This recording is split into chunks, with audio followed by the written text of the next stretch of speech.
Sean bienvenidos todos y todas al webinar Industrias Alimenticias, Normas de Calidad e Inocuidad. Este webinar virtual se realiza en el marco de los festejos del mes de la comunidad graduada y en particular hoy, 1 de julio, Día de los Ingenieros e Ingenieras Químicos. Así que desde ya a toda la gente que está conectada, a nuestros disertantes, a la Escuela de Química, a los departamentos y a toda la comunidad de química de la facultad y bueno, y del país, muy feliz día.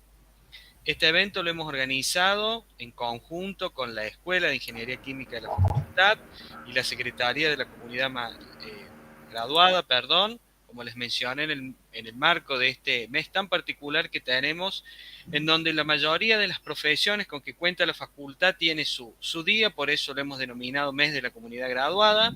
Me presento, soy el especialista ingeniero Lisandro Capdevila y en conjunto con la prosecretaria y directora de todos los eventos del mes de la comunidad graduada, la ingeniera Nerea Lund, le queremos dar la bienvenida nuevamente a todos y a todas y obviamente agradecer como siempre a la escuela por el trabajo en conjunto que siempre llevamos a cabo y obviamente a nuestra disertante por permitirnos escucharla en el día de hoy. Para aquellos que nos están viendo en el YouTube, siempre les recordamos que este webinar va a quedar grabado, va a quedar cargado en el canal que tenemos en nuestra facultad. También siempre lo decimos con orgullo, el canal nuestra facultad siempre este mes tiene mucho movimiento, así que también los invitamos a que vean los otros eventos que hemos realizado. En primera medida voy a presentar y darle la bienvenida a la directora de la Escuela de Ingeniería Química de nuestra facultad, la ingeniera Nancy, que como todos con cariño siempre le mencionamos, así que Nancy, te doy la palabra para que nos des, bueno, unas palabras de bienvenida. Y como siempre, muchas gracias.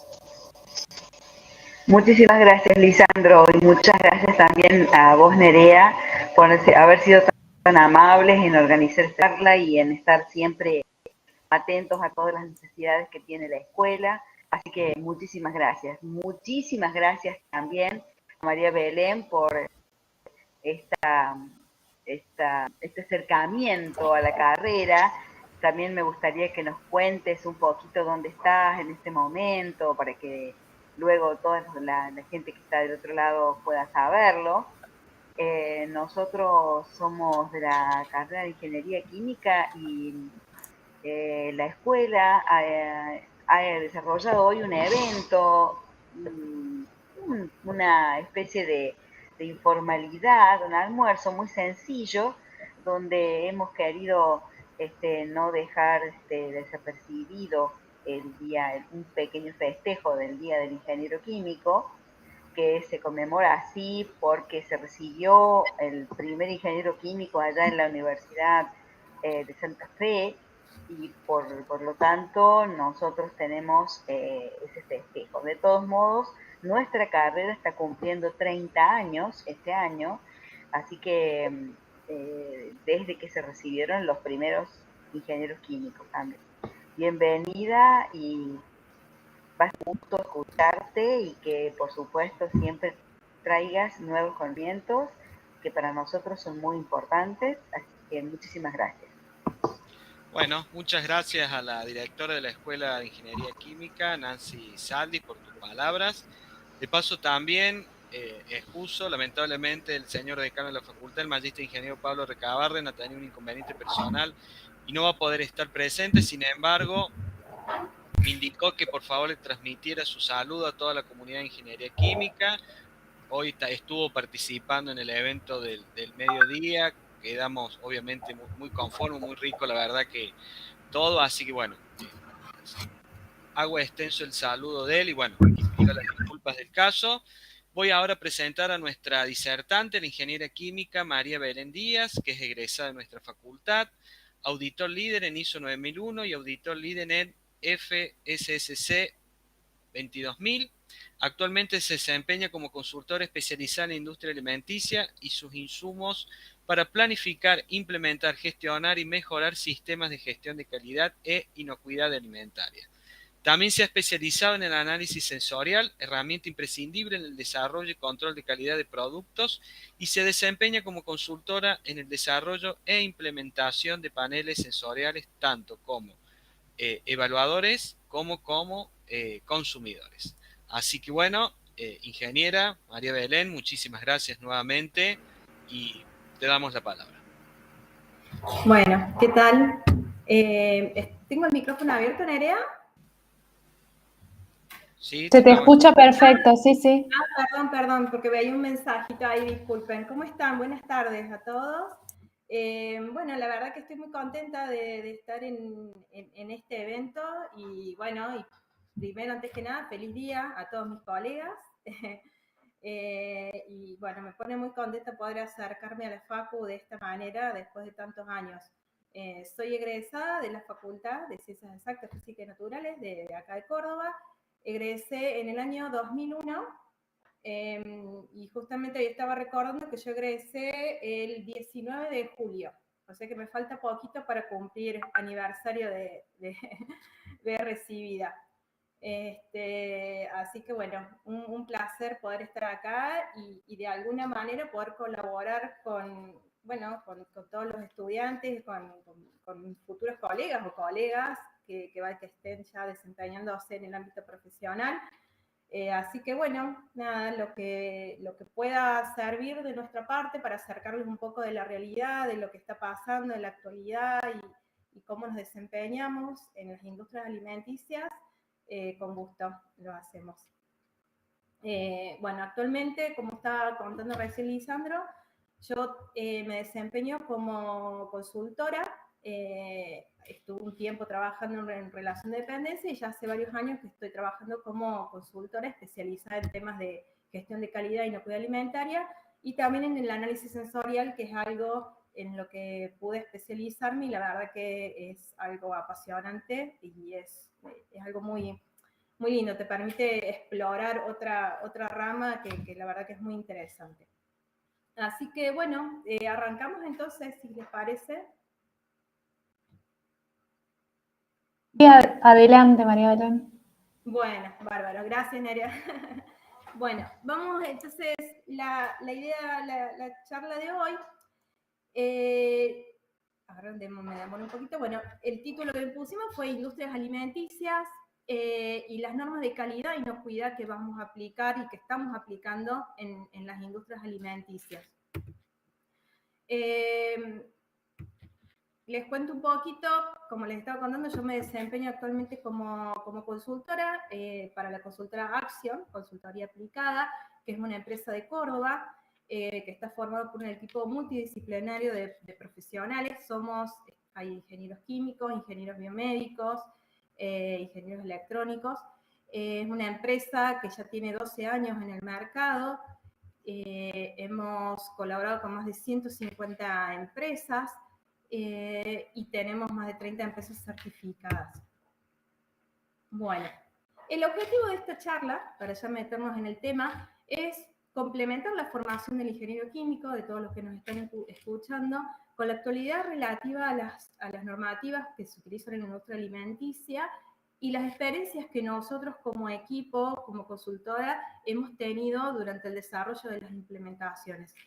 Eso creo que es muy importante y no me molesta que ustedes, si quieren en algún momento, me hagan alguna pregunta, porque a veces uno ve la norma de una manera muy fría o hace un curso o se especializa en una normativa, pero después la aplicación, la implementación de cada tipo de norma va a cambiar mucho y va a ser muy diferente de acuerdo a la realidad de cada industria, al rubro de la industria y también a la realidad que esa industria tenga, si es pequeña, si es mediana, si es grande, en qué ámbito se mueve, en qué ámbito se desarrolla.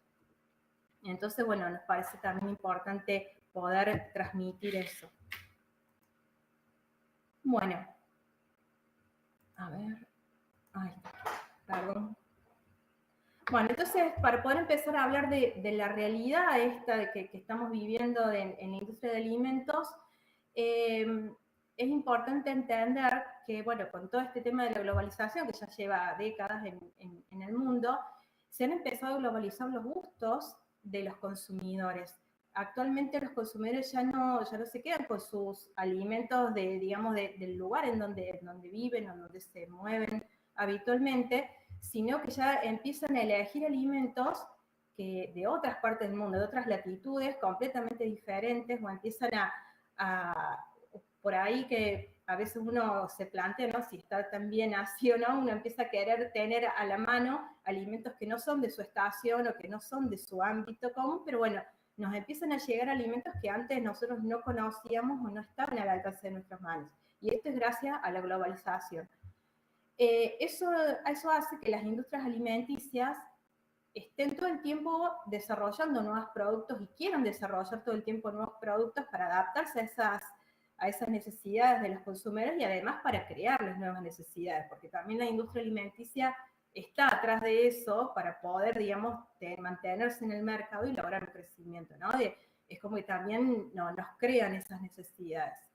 Entonces eso trae aparejado el uso de ingredientes globales, o sea, actualmente una industria que acá de Córdoba capaz que está usando ingredientes que vienen de la India, que vienen de China, que vienen de África, que vienen de Perú, de Colombia, o sea, estamos realmente utilizando ingredientes globales. Los ingredientes que estamos utilizando en las industrias alimenticias se mueven alrededor del mundo. Entonces tenemos proveedores globales y las industrias alimenticias empiezan a tener también clientes globales, porque empiezan a querer exportar. Cada vez que desarrollan un producto, lo están tratando de pensar no solamente para sus clientes locales, sino para posibles clientes en el extranjero, porque eso es lo que cada vez se está necesitando más para poder mantenerse, digamos, en el mercado, para poder subsistir, ¿no? Entonces, toda esta realidad hace que la cadena de suministro de alimentos se vuelva cada vez más compleja.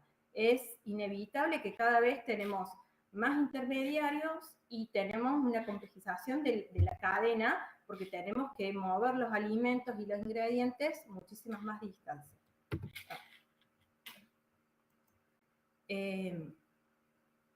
Entonces, las industrias de alimentos en la actualidad empiezan, como decíamos recién, necesitan ganar nuevos clientes, pero también necesitan cuidar su negocio y necesitan cuidar la reputación de sus marcas, porque ya no lo están viendo solamente sus clientes locales o de cercanía, sino que cada vez los miran más clientes. Los proveedores tienen cada vez, y siempre lo han tenido, pero cada vez tienen más impacto, tienen un impacto directo en la calidad y inocuidad del alimento que vamos a estar elaborando como industria. Y las industrias tienen que protegerse de llegar a perder clientes y de perder dinero por cualquier incidente o litigios que tengan vinculados sobre todo a la inocuidad del producto.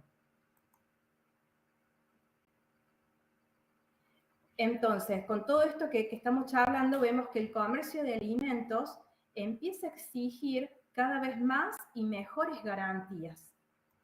¿Qué es esto de las garantías? O sea, cada vez que yo vendo un producto a un cliente o a un consumidor final, ese cliente o ese consumidor final me empieza a exigir cada vez más garantías de calidad y garantías de inocuidad en mi producto. Y acá aparecen dos conceptos diferentes, pero que vamos a ver que en la industria de alimentos se empiezan a entrelazar, empiezan a aparecer casi lo mismo, aunque tienen sutilezas, ¿no? Hay cosas un poquito diferentes que ya las vamos a ver.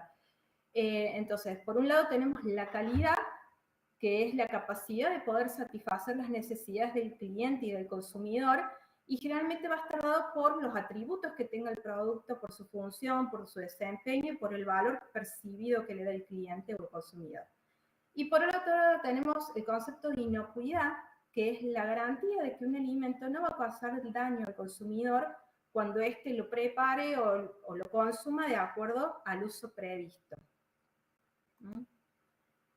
Entonces, esas garantías están empezando a exigirse y están empezando a pedirse de uno a otro a lo largo de toda la cadena de abastecimiento, desde el productor primario hasta el consumidor. Entonces, nos estamos dirigiendo sin duda hacia una cultura de inocuidad compartida por todos los eslabones de la cadena alimentaria. ¿Esto qué quiere decir? Hablamos de que estamos diciendo de que cada vez estamos exigiendo más garantías, nos exigimos unos a otros las garantías en este eslabón, en estos eslabones. Al productor primario se le exigen garantías de eso que está produciendo, de eso que está produciendo en el campo, que está cosechando y que está almacenando y distribuyendo. A las industrias se les exigen garantías de lo que está elaborando y cómo lo está elaborando. Y a la vez las industrias les empezamos a pedir garantías a todos los proveedores, les empezamos a pedir garantías a las empresas de logística, a las empresas de transporte que después van a llevar ese producto, a los almacenes en donde se tiene depositado el producto, las cadenas de supermercado y así. Cada eslabón de esta cadena, cada participante de toda esta gran cadena se da vuelta y empieza a exigir garantías porque alguien se las exigió a ellos. Y eso está bueno, está bien que pase eso, es lo que tiene que pasar y es lo que, si cada uno de esos integrantes de la cadena empiezan a hacer el trabajo que tienen que hacer y lo hacen correctamente, vamos a poder llegar a esa cultura de inocuidad compartida, como decimos acá. Y bueno, vamos a ver una definición más concreta de qué sería esa cultura de inocuidad, que por ahí parece algo, a veces parece como medio utópico, ¿no? Porque uno plantea a nivel normativa y cuando se sienta a pensar una implementación en alguna industria, a veces parece complicado, pero bueno, no hay que perder el horizonte de que queremos ir hacia eso, queremos lograr eso. Por más de que las dificultades económicas a veces jueguen en contra de esto, y ya vamos a ir viendo el porqué, pero bueno, hay que pensar que sí y hay que trabajar en pos de que eso se pueda, de que lo podamos lograr. Esta cultura de inocuidad de la que estamos hablando son los valores, las creencias y las normas compartidas que van a afectar, que afectan la forma de pensar y el comportamiento en relación a la inocuidad alimentaria a lo largo y a lo ancho de toda la organización que esté fabricando alimentos. Bueno, y cuando hablamos de esto de calidad y inocuidad, que son dos conceptos diferentes, pero ¿qué pasa? En las industrias alimenticias se terminan entrelazando, porque un alimento tiene, cuando uno describe un alimento en todas y arma lo que nosotros llamamos sus especificaciones técnicas o su ficha técnica, vamos a ver que tienen parámetros que definen su calidad y parámetros que definen su inocuidad, pero hay parámetros que definen ambas cosas, entonces terminan siendo algo que se entrelaza, algo que se junta. Entonces, cuando tenemos que hablar de trabajar sobre la calidad y la inocuidad de un producto, lo hacemos para prevenir todo lo que sean aquellas adulteraciones o contaminaciones del producto no intencionales, las enfermedades transmitidas por alimentos y demás. Pero eso sería en un sistema, ya vamos a ver, de gestión de inocuidad básico. Pero más adelante, por eso lo tapé acá un poquito, es para que después vamos a ver que existen otros conceptos que también tenemos que trabajar al hablar de prevenir las adulteraciones de los alimentos. Y que los sistemas de gestión de inocuidad ya más avanzados están trabajando fuerte en eso. Bueno, y si hablamos de prevenir situaciones de litigio, situaciones problemáticas en la industria, bueno, acá vamos a ver, acá les traje algunos casos que son interesantes como para poder entender qué es lo que, en dónde se falló acá, si fue en la calidad, fue en la inocuidad o fue una mezcla de ambas cosas.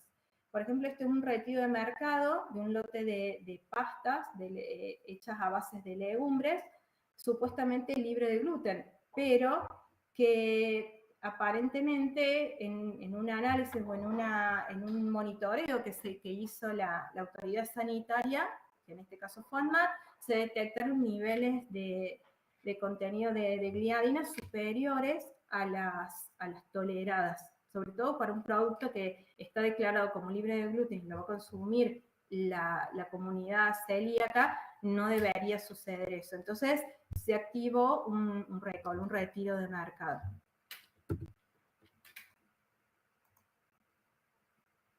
Después tenemos este caso que es bastante reciente, ha sido bastante escuchado, en el cual, bueno, esta empresa largó un recall mundial avisando de un problema de una posible contaminación con salmonela en estos bombones de chocolate, que, bueno, y con el riesgo que eso trae, que estaban dirigidos a un público infantil, a niños.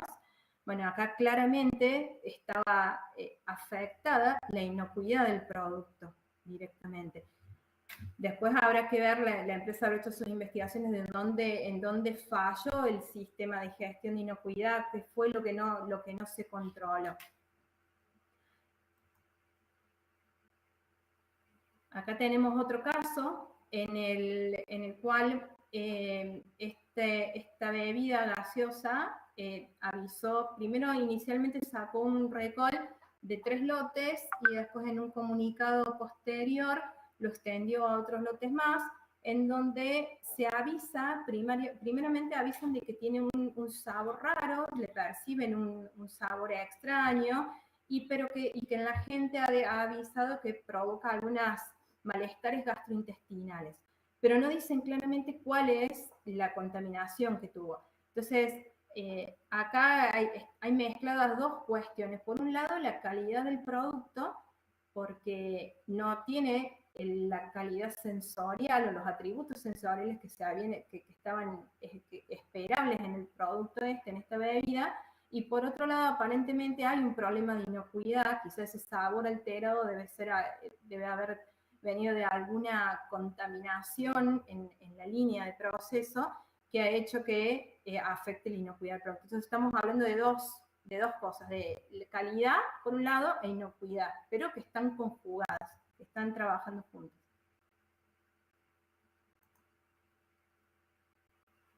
Bueno, entonces, hablando de este tema de las garantías, de que cada uno de los eslabones que están en la cadena alimentaria empiezan a exigirse garantías unos a otros, entonces vemos que para poder dar esas garantías y afrontar las exigencias que tiene el mercado en términos de calidad e inocuidad alimentaria, necesitamos, y es imprescindible, que empecemos a adoptar herramientas. Entonces, ¿cuáles van a ser esas herramientas? Bueno, acá es donde aparecen los sistemas de gestión de inocuidad alimentaria. Y estos sistemas de gestión de inocuidad alimentaria los hemos graficado de esta manera porque justamente uno va abarcando al otro y van siendo cada vez más abarcativos y más completos. Y acá ya vamos a ir charlando de eso, ya va a depender de la situación de cada empresa, de las necesidades que tenga esa empresa, de qué le están pidiendo y de su situación, a cómo va a empezar y por dónde a dónde va a poder aspirar y cuánto le va a costar llegar a los sistemas de calidad más completos y más complejos. Entonces, los sistemas de inocuidad más básicos que tenemos serían las BPA, que son las buenas prácticas agrícolas, que son las aplicadas en el campo para la producción primaria. Después tenemos las BPM, que son las buenas prácticas de manufactura. Ahora vamos a ir viendo cada una de ellas. Después pasamos a un nivel un poquito superior a BPM, ya lo que es HACCP, con el análisis de peligros y puntos críticos de control. Después seguimos a otro escalón con la ISO 22000 y por último los esquemas GFCI. Ahora vamos a ver en detalle todo esto. Entonces, estos sistemas de gestión de inocuidad alimentaria son, como mostramos recién, son cada escalón es abarcativo al escalón anterior y son cada vez más completos. Arrancamos por las BPM, que seguramente las conocen. Bueno, las BPM son las buenas prácticas manufacturas y son un requisito legal obligatorio establecido en el Código Alimentario Argentino. Están establecidos en el capítulo 2 del Código Alimentario Argentino en la resolución Mercosur 80 del año 96. Las buenas prácticas de manufactura no son un esquema certificable. Si nosotros nos basamos en lo que dice el Código Alimentario, no es certificable. No puede venir un ente certificador a certificar la planta bajo BPM. Pero sí es importante esto de que parece básico que uno diga, bueno, es un requisito legal obligatorio.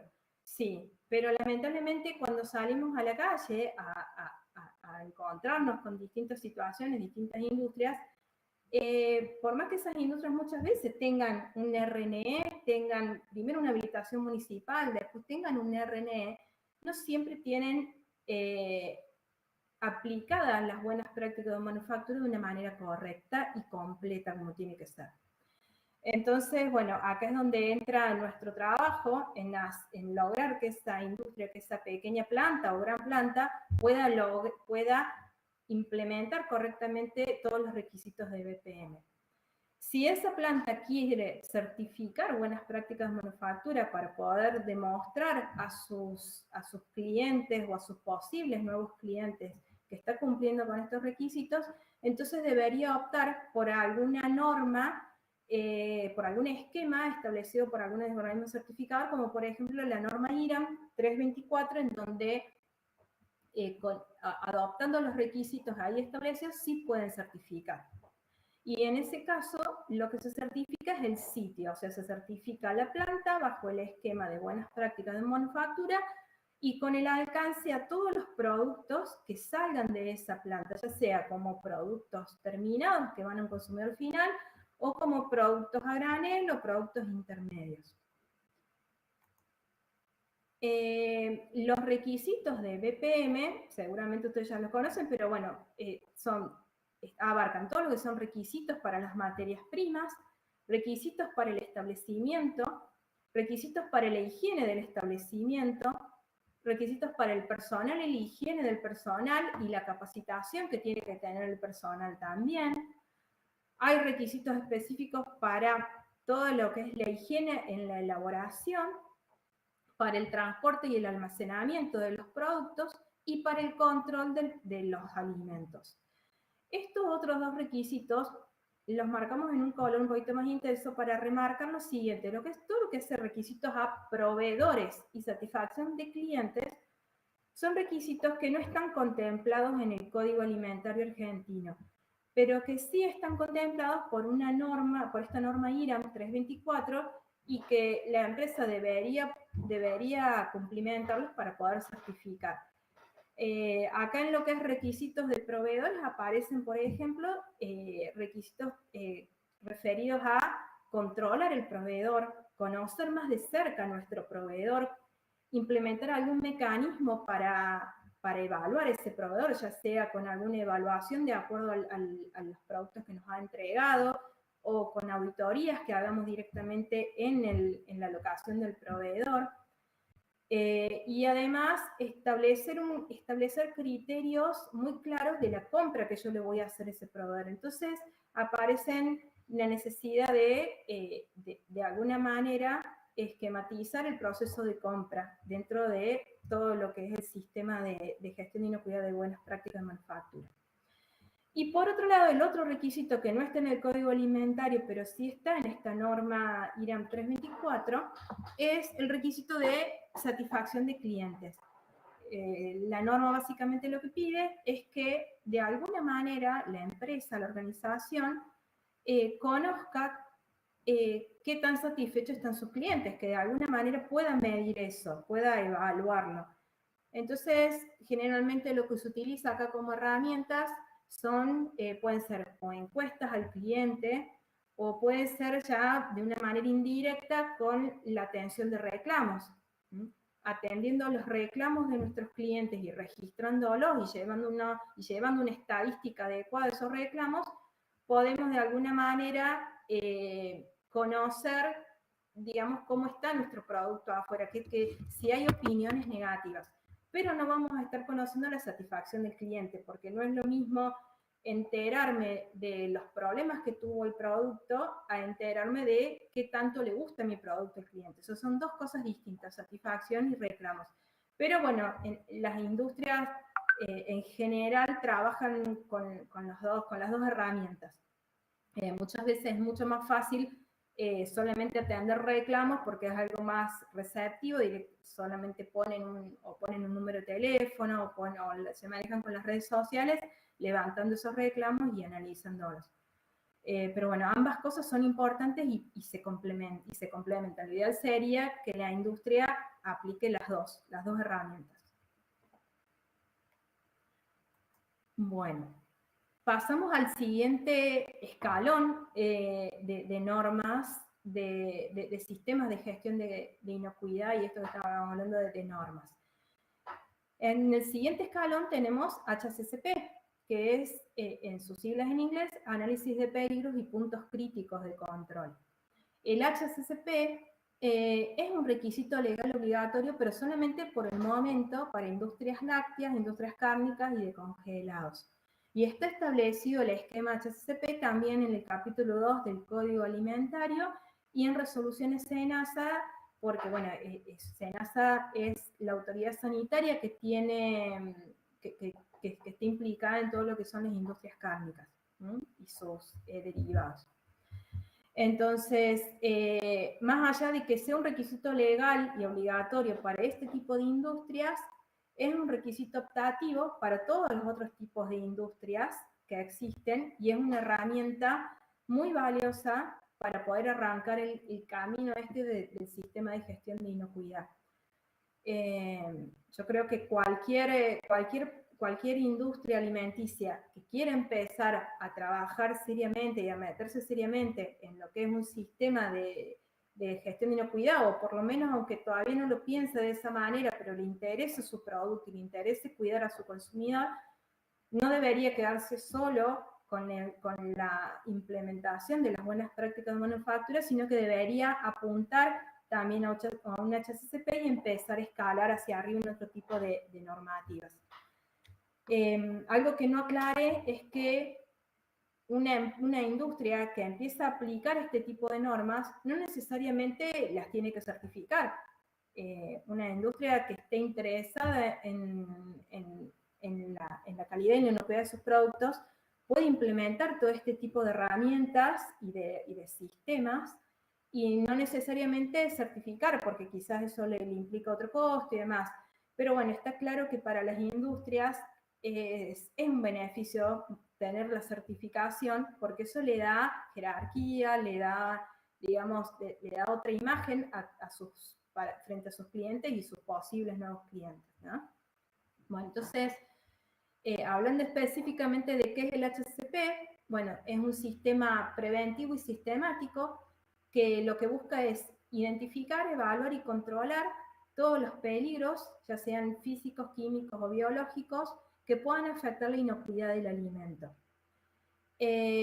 No, como dije antes, no es certificable en su esquema del Código Alimentario Argentino, pero sí es certificable si yo implemento el esquema que está planteado, por ejemplo, en el Códex Alimentarios, que depende de la FAO, o si tomo, por ejemplo, un esquema llamado el esquema de las normas IRAM 323, si implemento ese esquema, entonces sí puedo certificar HACCP.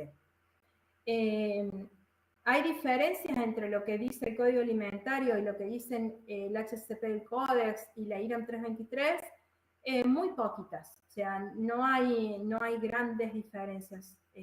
Son muy poquitas las diferencias. Básicamente están en algunas cuestiones relacionadas a la organización. O sea, porque en el Código Alimentario, ahora vamos a ver el esquema. Les voy a mostrar bien el esquema de HACCP y les voy a mostrar específicamente cuáles requisitos están en estas normas certificables, pero no están en el Código Alimentario. Bueno, y el HACCP, por último, se certifica, cuando uno certifica HACCP, no se certifica la planta, no certifica el sitio, sino que se certifica el proceso que yo quiera alcanzar, que yo quiera meter con HACCP. Entonces, una planta puede tener 5 o 10 procesos diferentes y la organización puede decidir certificar solamente uno de ellos. desde la entrada, desde la llegada, desde sus materias primas hasta la obtención del producto final. Y también podemos certificar un producto final a granel o puedo certificar el producto final envasado en botellas plásticas, por ejemplo, o el producto final envasado en botellas de vidrio. Entonces, cada organización decide qué proceso quiere y le interesa certificar. Para ver un poquito más en detalle, no vamos a entrar en todo el detalle de los requisitos del HACCP, porque sería muy largo, pero básicamente les cuento, para poder arrancar HACCP, habíamos visto este diagrama de círculos en los que eran cada norma abarcaba a la otra, a la anterior. Entonces, al implementar HACCP, yo tengo que tener como prerequisito buenas prácticas de manufactura implementadas. Las buenas prácticas de manufactura son el cimiento de cualquier sistema de gestión de inocuidad. No podemos arrancar a pensar en ningún sistema de gestión serio si no tenemos BPM implementadas. Y parece tonto el recalcar eso, pero créanme que cuando uno va a la calle y a visitar y a conocer las realidades, eso que parece tan así, tan básico, no siempre se cumple. Y bueno, yo creo que ahí es como que está faltando un poco, haciendo un poco de crítica, digamos, está faltando un poco más de control de parte de las autoridades sanitarias para que realmente esas BPM que son obligatorias y que están en el Código Alimentario, cuando va a abrir el Código Alimentario, empezás a leer capítulo 1, capítulo 2, listo, o sea, te dice cuáles son qué es lo mandatorio para el establecimiento, qué es lo que tiene que cumplir, está muy claramente establecido, y sin embargo no siempre uno se encuentra con eso realmente aplicado y implementado, ¿no? Entonces, arrancamos con BPM como prerequisitos, y acá aparece este término de PPR, las siglas PPR, que ya la van a empezar a ver más seguido en las siguientes diapositivas, porque las normas, las HACCP, ISO 22000 y las otras que vamos a ver, ya dejan de llamarle BPM y empiezan a llamarle prerequisito. En el caso de la norma, IRAM 323, el prerequisito que ellos reconocen es el de buenas prácticas de manufactura, que está en la norma IRAM 324. O sea, tenés que tener aplicado BPM de la norma 324 para poder pasarte a HACCP de la 323, ¿no? Una vez que tenemos BPM implementado, le siguen los pasos previos, que se llaman, o todo lo que es el preliminar para poder empezar el HACCP, que son 5 etapas en las que uno prepara el equipo de inocuidad, elige quiénes van a ser las personas de la organización y quizás algún asesor externo que los va a ayudar, que van a preparar toda la información necesaria para poder después hacer el análisis de peligro. Esa información que preparan, quizás ustedes ya lo conocen, pero básicamente es conocer a fondo el producto, cuál es el producto que yo voy a querer alcanzar por el sistema HACCP, cuál es el proceso, desglosar a fondo todo el diagrama de flujo, confirmar in situ en la planta el diagrama de flujo. Esto implica caminar la planta varias veces y mirar detalle por detalle todo el diagrama de flujo, no olvidarnos de ningún caño, de ninguna válvula, de ninguna bomba, de ningún detalle, porque muchas veces pasa que uno se siente en la oficina con el equipo de inocuidad y empezamos a decir, bueno, ¿cómo es el diagrama de flujo? Dibujamos un esquema de cómo es el diagrama y cuando vas a la planta te faltan un montón de pasos, porque las personas que hacen el proceso, o que están en el proceso en la diaria, por ahí es como que lo dan por sentado todo, y no, hay que tener todo eso bien detallado en el diagrama de flujo para no olvidarnos de ningún paso. Una vez que tenemos esa información completa, perdón, algún detalle me estoy olvidando de acá, es algo que forma parte de los pasos previos, es conocer nuestras materias primas y nuestro producto terminado. Armar fichas técnicas o especificaciones bien completas de ambos, de todas las materias primas y de todos los productos terminados. Y acá es donde entran en juego los requisitos legales de que van a tener, que tienen esas materias primas y que tiene el producto terminado. En el caso de las materias primas, es importantísimo conocer a fondo nuestro proveedor, de dónde nos está viniendo esa materia prima, cuáles son todos los posibles peligros que puede tener esa materia prima. Entonces, para eso es muy útil valerse de herramientas como el Codex, en donde uno puede ingresar y encontrar datos, por ejemplo, de límites de pesticidas, de especificaciones técnicas para todo lo que son aditivos, normas específicas para muchos alimentos que están establecidos en el Códex de la FAO, que muchas veces no están bajados a nuestro código alimentario, no están adoptados por nuestro código alimentario argentino, pero nosotros, generalmente como consultores, tenemos ese hábito de siempre estar mirando qué dice el Códex, porque por más que nuestro código alimentario todavía no lo haya adoptado, es importante saber qué se está viendo. Les doy un ejemplo. Por ejemplo, en el Códex Alimentarios se forman comisiones de estudio de muchos casos, por ejemplo, de micotoxinas, ¿no? Si nosotros vamos a las micotoxinas en nuestro código alimentario, están obligadamente, uno debe analizar micotoxinas obligadamente en ciertos productos, por ejemplo, maíz, trigo, sus derivados, en el maní, y creo que, no sé si alguno más, en lácteos, pero para niños, para lactantes, para bebés y demás. Pero en el Códex Alimentario se han formado comisiones de estudio de micotoxinas, por ejemplo, para especias, para frutos secos, para un montón para arroz, para todo lo que son harinas de arroz, para un montón de derivados, y que acá todavía no ha llegado esa normativa. Actualmente no estamos obligados a analizar micotoxinas en esos productos.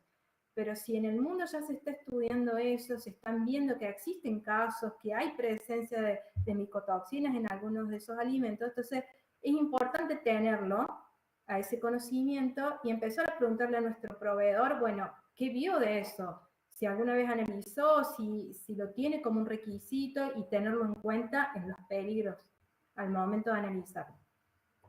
Y en cuanto al producto terminado, esto que decimos de conocer a fondo nuestro producto terminado, nos referimos a armar una ficha completa basándonos no solamente en los requisitos legales que establece nuestro país, en nuestro código alimentario, sino también en los requisitos de nuestro cliente.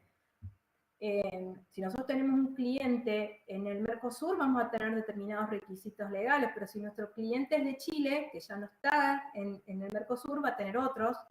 Si nosotros tenemos un cliente de México, de Ecuador, de Estados Unidos, ni que hablar, de Europa, o sea, dependiendo a dónde vayamos a exportar o querramos exportar nuestros productos, tenemos que tener en cuenta esos requisitos legales también y ponerlos en la ficha técnica. ¿Y para qué armamos estas fichas técnicas tan completas? Que yo creo que nos llevan, en cuanto a porcentaje de tiempo, cuando armamos un HCP, nos llevan gran parte del tiempo. Se llevan, junto con el análisis de peligro, son de las cosas que más tiempo llevan. Porque esa va a ser nuestra fuente de información para los peligros químicos, físicos y biológicos. Si nosotros tenemos bien armada esa información, nuestros peligros físicos, químicos y biológicos ya están ahí identificados, ya los tenemos. Bueno, y una vez que tenemos todos esos pasos previos bien completos y bien armados, vamos a ir ya a lo que es la aplicación de los principios del HACCP, que son 7 etapas en las que vamos a empezar a buscar estos posibles peligros. Después los vamos a evaluar, vamos a establecer si son significativos o no. Los vamos a pasar por el árbol de decisión, que en general el árbol de decisión que más se utiliza es el del Codex, y vamos a poder establecer finalmente si son puntos críticos de control o no. Y una vez que tengamos establecidos esos puntos críticos, tendremos que establecer métodos de seguimiento, de verificación, validación y documentar todo lo hecho. Bueno, a grandes rasgos eso, no me quería meter mucho en detalle para que no se nos haga tan largo, porque imaginaba que ustedes ya conocían o podían llegar a conocer algo de esto. Pero bueno, hablar de HACCP o de una norma específica en un rato es como que no nos va a dar tanto tiempo. Bueno, vamos con el siguiente escalón en cuanto a normativa. Y acá ya pasamos a esta norma la ISO 22000. Bueno, esta norma es una norma, es un estándar internacional. Acá sí ya estamos hablando de una norma que no es obligatoria, o sea, no está ni en el Código Alimentario, ni en ninguna normativa nuestra, no es un requisito legal, es una norma optativa. Es una norma que posee una estructura similar a toda la serie de normas 9000 y 14000, pero que está orientada a la seguridad alimentaria. Esta norma, la ISO 22000, surgió porque, bueno, en un principio la norma que más famosa se hizo fue la 9001, que es una norma en la que uno implementa un sistema de gestión de calidad. Entonces las industrias alimenticias es como que no encontraban en esa norma lo que realmente necesitaban para su industria. Entonces se creó este estándar, la ISO 22000, como una forma de unir lo que son requisitos de calidad con requisitos de inocuidad en una única normativa para que la industria alimenticia no tuviera que estar implementando BPM por un lado, ISO 9001 por otro lado, ISO 22000, entonces como se volvía algo muy costoso para una empresa. Entonces este estándar intenta reunir, o lo hace de hecho, integra prerequisitos HACCP y después otros requisitos relacionados a las actividades y a la gestión integral de la organización, en una forma similar a la ISO 9001. Acá de nuevo aparece lo que es prerequisitos, ya no hablamos de BPM, sino que hablamos de prerequisitos, que serían equivalentes a BPM, pero no exactamente iguales. Los prerequisitos que exige la ISO 22000 ya son distintos, tienen un poquito más de exigencia. Entonces acá aparecen como prerequisitos la ISO 22002-1, que es un estándar específico para industria de alimentos, y la ISO 22002-4, que es, por ejemplo, un estándar utilizado para la producción de empaques y material de empaque.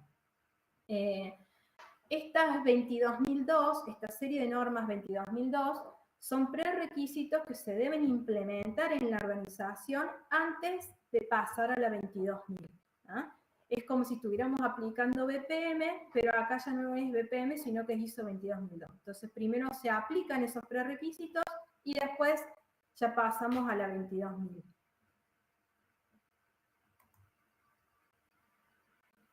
Bueno, y en el siguiente escalón, perdón, yo no sé si me quieren hacer alguna pregunta, recuerden que me pueden interrumpir, no hay ningún problema.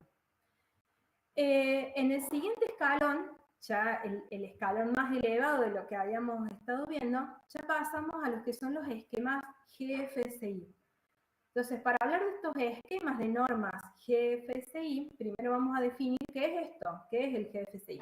Bueno, el GFCI es la Iniciativa Global de Seguridad Alimentaria. Es una fundación sin fines de lucro que fue creada en el año 2000 por el Foro de la Industria de Alimentos. Este Foro de la Industria de Alimentos es una red mundial constituida por empresas minoristas de alimentos y por sus proveedores, y tienen como misión alcanzar la mejora continua de los sistemas de gestión de inocuidad alimentaria. Y de alguna manera tienen como objetivo garantizar la inocuidad de todos los alimentos a nivel mundial, o sea, lograr la inocuidad de todos los alimentos que se mueven en el mundo. En este foro mundial están agrupadas grandes empresas multinacionales, entre ellas McDonald's, Danone, Coca-Cola, etc. También grandes cadenas de supermercados como los grupos Casino, Libertad, Carrefour. Y bueno, y básicamente lo que ellos hacen a través de este esquema GFCI es empezar a justamente, es como que ellos son el escalón más alto o el eslabón más alto de esta cadena, y a través de esto utilizan esta herramienta para traccionar hacia atrás a todos sus proveedores de alimentos y de marcas propias para que empiecen a implementar sistemas de inocuidad. Entonces les dan esta herramienta para que todos sus proveedores empiecen a implementar. Bueno, GFCI entonces no es una norma o un esquema, no certifico GFCI, una empresa no certifica GFCI. GFCI, como dijimos recién, es esta fundación que lo que hace es promover que cada integrante de la cadena de abastecimiento de alimentos implemente un sistema de gestión de inocuidad alimentaria y lo certifique. ¿Con qué? Bueno, acá GFCI lo que hace es ofrecer un abanico de distintos esquemas, de distintas normas que ellos previamente evaluaron y consideraron equivalentes. ¿Cuáles son esas normas que ellos consideran equivalentes? Bueno, la FCC 22000, Canada GAP, Fresh Care, la BRC, que es una norma británica similar a la FCC 22000, pero con sus diferencias, IFS, Global GAP, Asia GAP, estas son normas específicas para lo que es producción primaria, para lo que es el campo. Podría decirles que Global GAP y Asia GAP son normas que así como todos estos esquemas evolucionaron de las BPM, el Global GAP evolucionó de lo que serían unas buenas prácticas agrícolas. Es una evolución de eso, es mucho más que solamente buenas prácticas agrícolas. Entonces, una organización que quiera subir un poquito ir subiendo de nivel, pasó de BPM a HACCP y después ya empezó a buscar otro esquema más completo, entonces ya puede pasar a cualquiera de estos esquemas, que en el caso de una industria de alimentos típica, podría optar, por ejemplo, por FCC 22000 o por BRC o IFS. ¿Cuál sería el parámetro que una empresa tiene para decidir si uno y otro? Y bueno, ahí va a depender justamente de cuál es su puesto en esta cadena de abastecimiento, cuál es su lugar y cuáles son los eslabones que le siguen a él, o sea, a quién le vende. ¿Por qué está queriendo implementar un sistema de inocuidad alimentaria? ¿Por motus propio o porque está queriendo mirar o está mirando un mercado, un posible cliente a donde quiere exportar? Entonces ahí debería seguramente revisar cuáles son las exigencias de ese posible cliente y qué es lo que le conviene, qué le conviene implementar para poder llegar. Y también, bueno, deberá plantearse cuestiones de costos, de tener entes certificadores cercanos a su lugar para que auditen bajo ese esquema.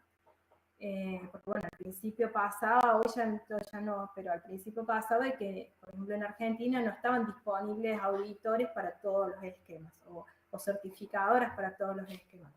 Entonces, bueno, eso va a depender de la realidad de cada organización y de lo que ellos quieran lograr. Bueno, entonces, como vimos, la certificación de un esquema GFCI es una combinación y es una evolución de los prerequisitos, el HACCP siempre, y un sistema de gestión de inocuidad alimentaria. O sea, no nos quedamos solamente con los prerequisitos e implementar el HACCP como el análisis de peligro, sino que empiezan a aparecer otros requisitos más que a ellos se los puse como sistema de gestión de inocuidad. ¿Cuáles son esos requisitos? Bueno, no se los escribí acá, pero les cuento un poquito. Hablan un poco de cómo está organizada la empresa, cuál es su organigrama, cómo se maneja, cómo manejan el personal, cuál es el perfil que buscan en el personal, cómo la organización mira el mercado, si hace un análisis de contexto, establecer también, otro de los requisitos es establecer una política de inocuidad, cuál es la misión que tiene la empresa, cuál es la visión que tiene la empresa y después volcarlo en una política de inocuidad. Y después, a partir de esa política, establecerse objetivos de inocuidad a corto y a largo plazo para cumplir.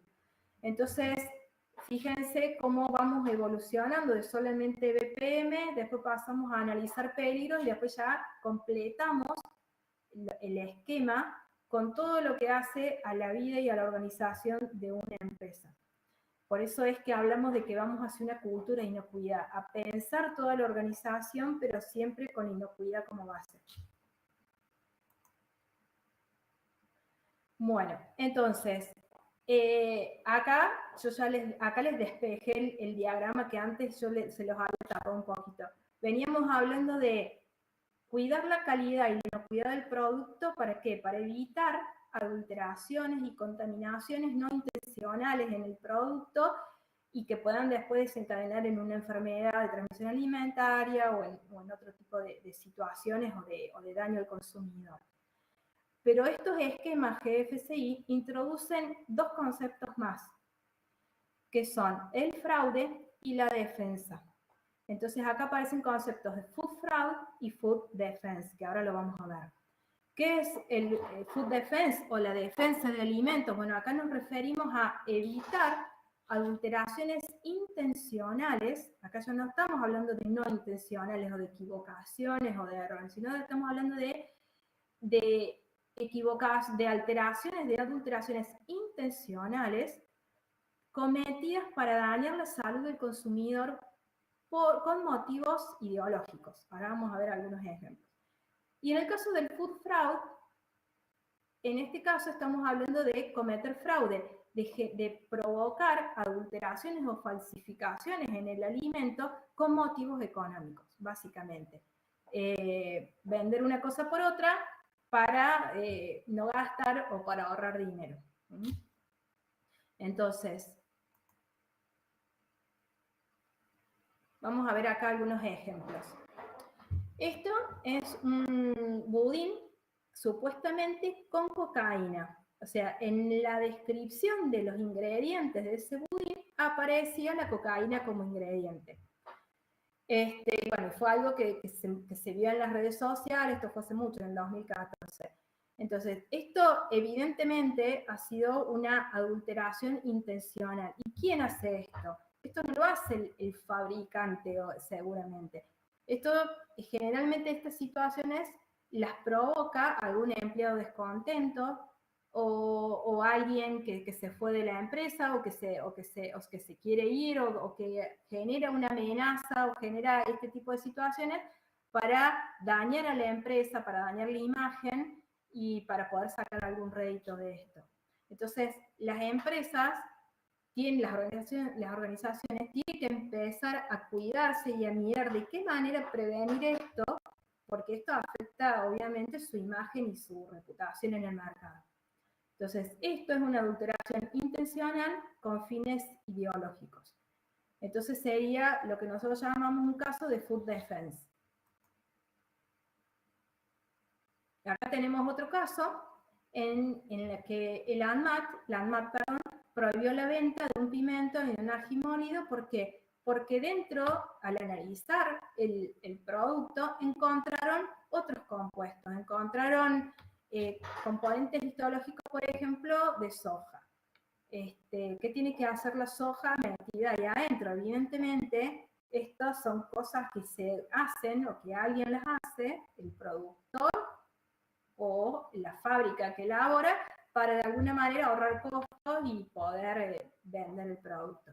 Entonces, esto es una adulteración intencional con fines económicos. Entonces, es lo que llamamos fraude o food fraud.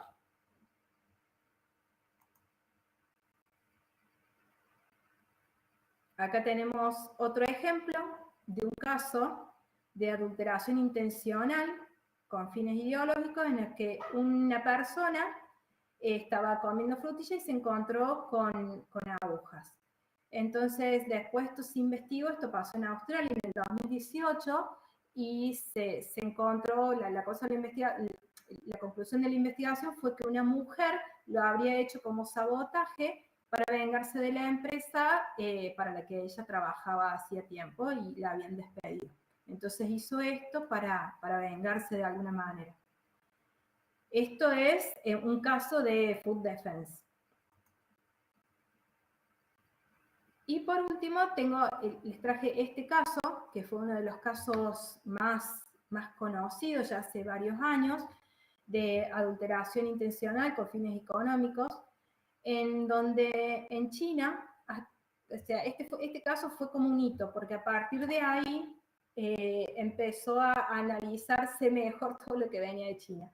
Empezaron a aparecer muchos bebés intoxicados con leche en polvo, y era porque en esa leche se había adulterado con melamina. Básicamente, o sea, ¿por qué? Uno se pregunta por qué, y bueno, para poder de alguna manera, para poder engañar en los análisis de contenido de proteínas, de contenido de nitrógeno. Entonces, al ponerle melamina, el contenido de nitrógeno, el contenido de aminas daba más elevado, pero no era porque el producto tuviera proteínas, sino porque tenía melamina, que es tóxico, y que de hecho generó un montón de intoxicaciones. Entonces, bueno, este caso fue como un hito, porque a partir de ese momento se generaron otras técnicas de análisis para poder encontrar ese tipo de contaminaciones con melamina en los productos. Bueno, entonces, resumiendo, vemos que ya no nos podemos quedar solamente con la inocuidad, analizando solamente con el HACCP los peligros físicos, químicos, biológicos, como nosotros tradicionalmente los conocemos, sino que tenemos que empezar a analizar lo que es el fraude y la defensa de alimentos. Entonces, para analizar fraude, ¿qué hacemos? Así como hacemos un análisis de peligro para el HACCP, en el caso de fraude lo que hacemos es un análisis de vulnerabilidades. Existen técnicas, así como existen técnicas recomendadas para poder encarar un análisis de peligro, existen técnicas y herramientas para poder encarar un análisis de vulnerabilidades y ver de qué manera yo puedo prevenir esas adulteraciones. Generalmente cuando trabajamos previniendo fraude, cuando hacemos un análisis de vulnerabilidades, generalmente esas vulnerabilidades están en nuestros proveedores. Entonces, siempre vas a terminar trabajando con el proveedor, o sea, metiendo el control en el proveedor, conociendo tu proveedor, evaluándolo, auditándolo, pidiéndole ciertos análisis. Generalmente, ante las empresas, es como que tenían este hábito de decir, bueno, cuando empezaban a meterse en lo que es inocuidad, todo lo que llegaba lo analizaban, lo analizan. Y te llenas de costos cuando querés empezar a analizar todo. Entonces, es importante este tema de ir hacia una cultura de inocuidad en la que podamos sentarnos con nuestro proveedor, hacerle entender hacia dónde queremos ir nosotros y llevarlo con nosotros, hacer que se una a nuestra causa y que podamos generar un ganar-ganar con el proveedor. Yo creo que en nuestra experiencia es una de las partes más complicadas, porque generalmente, y sobre todo para las empresas pequeñas, que no compran grandes cantidades, a veces ellos para sus proveedores no son nadie, son alguien más que les llama y les pide 2 kilos de una cosa, 5 de otra, 10, 20, 100, pero no llegan a ser grandes compradores. Entonces es complicado sentarte a exigirle cosas al proveedor, pero no es imposible. Es cuestión de tener buen diálogo, de sentarse a explicarles cuál es el camino que ustedes están recorriendo y ver si podemos hacer que el proveedor nos acompañe y que se sume a esto y que nos ayude, haciendo los análisis que haya que hacer, abriéndonos las puertas para hacer las auditorías, mandándonos los certificados de análisis que necesitamos, etc. Es difícil, pero no es imposible. Es uno de los puntos que más les cuesta a las industrias, sobre todo a las industrias chicas. Y después tenemos lo que es defensa, que es en donde ya lo que vamos a hacer acá para poder cuidar nuestros productos de posibles sabotajes es hacer un análisis de amenazas. Entonces acá lo que hacemos es, así como hicimos un análisis de peligro para los peligros que pueda sufrir el producto, lo que vamos a hacer es un análisis de amenazas que pueda tener nuestro producto y nuestra planta. Entonces, generalmente en los análisis de amenazas se trabaja con un equipo multidisciplinario donde suele estar un ingeniero encargado de seguridad de planta o alguien encargado de la seguridad de la planta, en donde empezamos a ver, bueno, cuáles son todos los puntos vulnerables que tenemos de ingreso, qué pasa con nuestros empleados, cómo están los empleados, cómo está el personal, si está contento, si hay problemas gremiales, cómo se manejan los despidos, cómo se manejan las contrataciones. Entonces empiezan a verse un montón de otras cosas que parece que no tuvieran que ver con el producto, pero que al final sí pueden tener que ver. Porque un empleado descontento o un mal manejo de una situación conflictiva después nos puede traer un caso de sabotaje dentro de nuestra planta.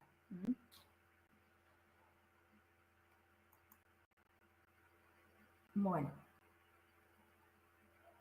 Entonces, resumiendo un poco esto que estamos viendo de los esquemas GFCI, que podemos decir que implementar cualquier sistema de gestión de inocuidad, ya sea la simple BPM o llegar a estos grandes esquemas, FCC 22, BRC o cualquiera de estas normas más completas, son un proceso, son un camino. No es algo que se pueda hacer de un día para el otro, ni de un mes para el otro. O sea, son procesos mínimo de un año para una norma y otro año para otra y así. Es un proceso continuo. Y al ser un proceso continuo, justamente no concluyen en la certificación. La certificación es solamente un hito en el cual comenzamos un ciclo de mejora continua, porque esto no se termina. O sea, una vez que uno está implementa un sistema de inocuidad alimentaria en una planta, nosotros por ahí como asesores nos retiramos, pero ese sistema tiene que seguir viviendo con el equipo de inocuidad que se formó, con los responsables, y lo tienen que seguir retroalimentando y mejorando. Asimismo, cada vez que haya un cambio en cualquier punto del proceso, en la materia prima, en el producto terminado, un desarrollo nuevo, todo eso se va a tener que considerar dentro de los análisis que se hayan hecho, análisis de peligro o análisis de vulnerabilidades o análisis de amenaza, para poder ver qué otras medidas de control hay que implementar. Bueno, como les comenté antes, son esquemas o son procesos de implementación que pueden ser complicados y costosos para las pequeñas y medianas empresas, pero tenemos que ser capaces de evaluar y de cuantificar los beneficios que va a tener esa organización. Muchas veces nos hemos encontrado con empresas que, por no sentarse a hablar adecuadamente con sus proveedores, gastaban mucho dinero en hacer análisis a toda la materia prima que ingresaba. Y resulta que te dabas con que le estaban comprando, por ejemplo, envases a un proveedor certificado, que incluso tenía certificado BPM de envase. Entonces eso ya te daba una garantía de que el envase que te estaba vendiendo no venía sucio, no tenía problemas, o sea, el haberse dado cuenta de eso les ahorraba el costo de tener que estar analizando cada partida que llegaba de ese envase, por ejemplo. O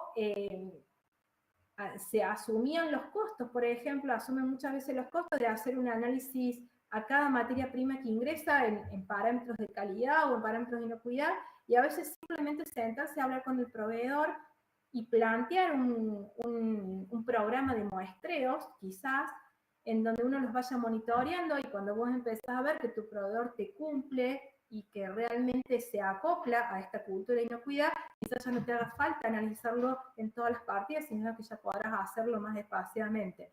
Entonces eso va a reducir los costos al final.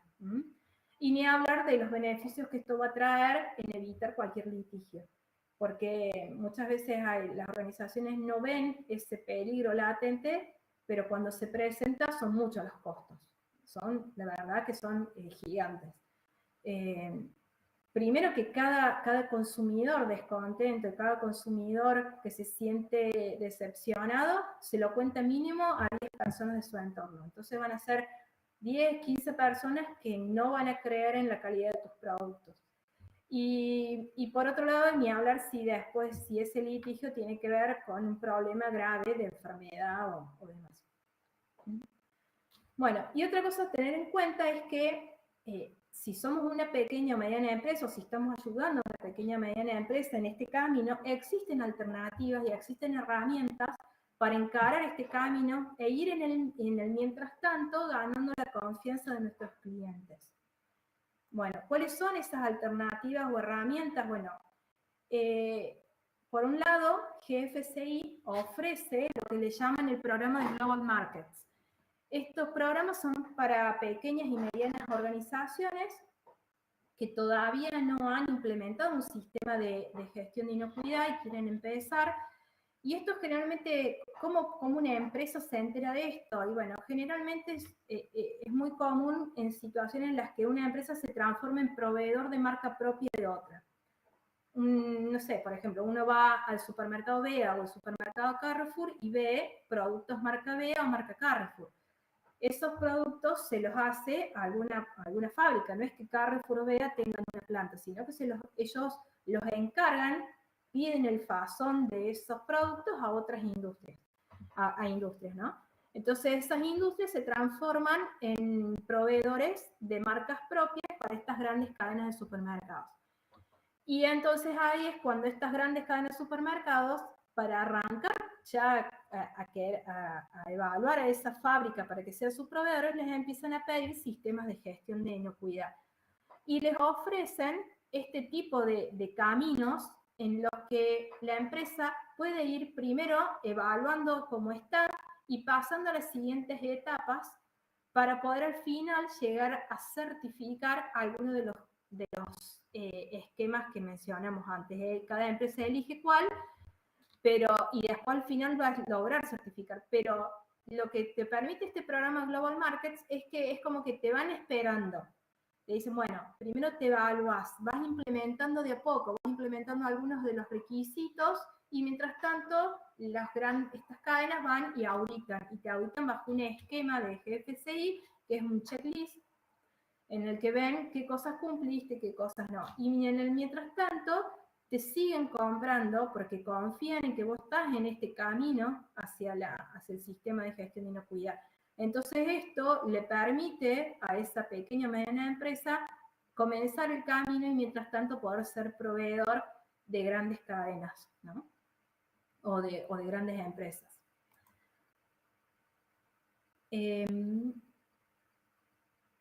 Bueno, otro de los esquemas que tenemos es el ofrecido por FCC 22000. Bueno, FCC 22000 también ofrece una especie de carrera, un programa de desarrollo para al final poder certificar la norma completa, la FCC 22000. Lo que hace este programa es un enfoque de 2 niveles, está alineado con el HCP, está alineado con GFCI, y se ajusta a la estructura de 22000. Pero básicamente, de una manera similar a lo que vimos con el otro programa de Global Markets, es darle tiempo, ir haciendo el camino de a poco. Entonces comienzan con una autoevaluación, empiezan implementando algunos de los requisitos, y de acuerdo a las evaluaciones de conformidad que van haciendo, van pasando de un nivel 1 a un nivel 2, y después finalmente pueden llegar a la certificación FCC 22000. Lo importante de este programa que ofrece este esquema es que en el medio, con los niveles 1 y niveles 2 aprobados, pueden figurar dentro del listado de empresas que están en el programa. Entonces, la empresa ya puede mostrar a sus posibles clientes o a sus prospectos que ya está en ese camino. Entonces, le da un cierto nivel, una cierta jerarquía para poder salir a vender sus productos con un certificado de confianza, digamos.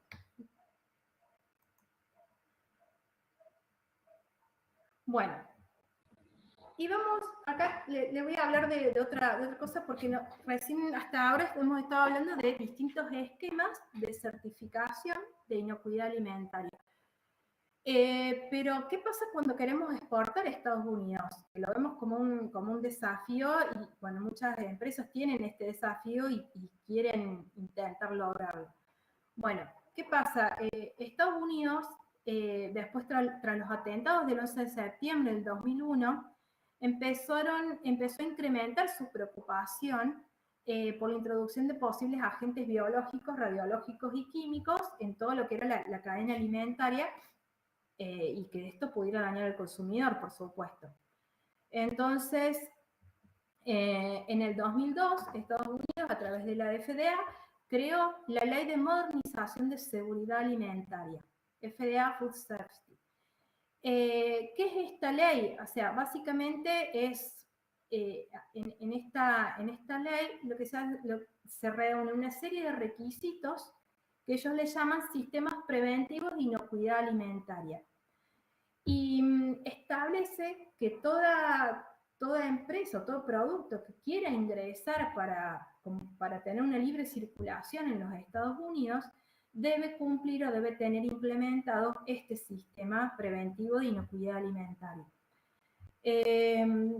Estados Unidos no pide específicamente que certifiques un esquema FCC o no te da una norma, no te dice qué norma, te dice que implementes un sistema preventivo de inocuidad alimentaria, y lo que han hecho es armar manuales específicos de lo que sería este sistema preventivo de inocuidad alimentaria, y cuando uno se pone a estudiarlo y a verlo, es muy similar a todo lo que venimos viendo. Arranca, por supuesto, con lo que es BPM, como un programa de prerequisitos, y después le sigue con un sistema de análisis de peligros, y después empiezan a agregar otro tipo de requisitos como los que hemos visto de Food Defense, Food Fraud, y control de transporte, recall, etc. Entonces, es muy similar, pero con algunas sutilezas. Entonces, aquella industria que quiera exportar o que quiera meter sus productos al mercado de Estados Unidos va a tener que primero formar un profesional en lo que es específicamente esta ley, porque hay cursos específicos para esta ley de modernización de seguridad alimentaria, y después implementar dentro de su planta todos los requisitos que se han establecido. Así tenga implementado el FCC 22000 o que tenga implementado alguno de los otros esquemas planteados por GFCI, los va a tener que revisar porque este sistema tiene algunas pequeñas sutilezas. Bueno, entonces, como habrán podido ver, y es lo que yo intenté plasmar en toda esta charla que hemos tenido, es lo que hacemos ir hacia una evolución para la inocuidad. Tenemos que evolucionar. Ya no alcanzan las BPM, no alcanza HACCP, y tenemos que evolucionar hacia un sistema de gestión integral de la inocuidad alimentaria y hacia una cultura de inocuidad en donde involucremos, como dijimos al principio, a todos los eslabones de la cadena en la que nosotros estamos. Entonces tenemos que evolucionar a implementar no solo un sistema de gestión de inocuidad alimentaria, sino una cultura de inocuidad. Valores, creencias y normas compartidas. Ese es el objetivo. Bueno, con esto llegamos al final de la charla y bueno, les doy las gracias por haberme escuchado. Espero que les haya sido útil, que les haya servido, y bueno, cualquier pregunta que me quieran hacer, estoy todo ahí. Realmente muy, pero muy interesante todo lo que has planteado. Nosotros tenemos, como ya sabrás vos, una materia que trata sobre este tema, sobre seguridad e inocuidad en las industrias alimenticias y también en general, pero siempre es muy interesante ver todo lo nuevo, lo novedoso y las normas que se van actualizando, que a veces no siempre se las tiene presentes. Ha sido muy interesante, me gustó muchísimo la charla, muy interesante. Te felicito, bueno, María Belén. Bueno, muchas gracias, y bueno, lo que necesiten, acá estamos para responderles, o si después se quieren contactar, acá estaré, para ayudarlos en lo que quieran. Por mi parte, muchas gracias, María Belén, la verdad, por la claridad de tu exposición. Gracias por tu tiempo y también, obviamente, a la consultora Action por haber aceptado tan amablemente nuestra invitación a que participen. Espero que podamos generar más encuentros como estos, que seguramente habrá sido sobre todo enriquecedor para la comunidad de química. Así que muchas gracias, Nancy, también por haber participado, que es nuestra directora de la Escuela de Ingeniería Química. Ahí la Bueno, gente está... no, gracias. Sí, te leo algunos mensajes, no sé si tenés la posibilidad de verlos, pero muy Sí, los estoy interesante. viendo, sí, por acá me Ah, aparece. bien, bien. Realmente muy Bueno, buena la exposición. Habría muchísimas cosas también para preguntarte, pero claro, son demasiado técnicas y no tienen mayor sentido en este momento. Lo que sí estaría muy interesante, sí, bueno, ahí está tu contacto, info@accionconsultora.com.ar o la sí, sí, página para si a alguno le ha quedado Nerea alguna duda también de los tiene chicos. mis datos, mi mail personal, así que a través de ella pueden también contactar. Vos, aquí tengo mensajes a través del teléfono de gente que te manda saludos, ¿sabes? Como el ingeniero Martín Sismondi ¡Ay, y otros Martín! Sí, me profesionales acuerdo. se acuerdan de vos, así que Sí. un abrazo grande, están enviando. Y ¿hace cuánto estás desempeñándote en esa fábrica, en esa planta, perdón, esta empresa? Mira, yo estuve trabajando en relación de dependencia hasta el 2015 y a partir de esa fecha ya me empecé a trabajar de manera independiente como consultora. O sea que ya como Ah, consultora hace bien, unos bien. 7 años. Y antes de eso, Para esa empresa. Sí, sí, sí, sí. Y bueno, egresé en el 2001, en el 2002 ya empecé a trabajar en relación de dependencia, hasta el 2015 y después ya de manera independiente. Bien. Por mí, excelente. Muchas gracias, Nerea, por también tu atención y siempre tan atenta en todos los detalles y proponer los links y la invitación y abrir el YouTube y todo lo demás. Así que muchísimas gracias. Bueno, gracias a vos, Nancy. Bueno, les recordamos a todos los presentes que esto va a quedar grabado en el canal institucional de YouTube de nuestra facultad. También los invitamos a seguirnos en nuestras redes sociales para que se enteren de todo lo que tenemos planeado durante el año para la comunidad. Y muchísimas gracias, María Belén, por tu exposición de nuevo y a la consultora Acción. Y bueno, un muy buen fin de semana para todos. Hasta luego. Chao. Hasta Feliz luego. día a Buenas todos. noches.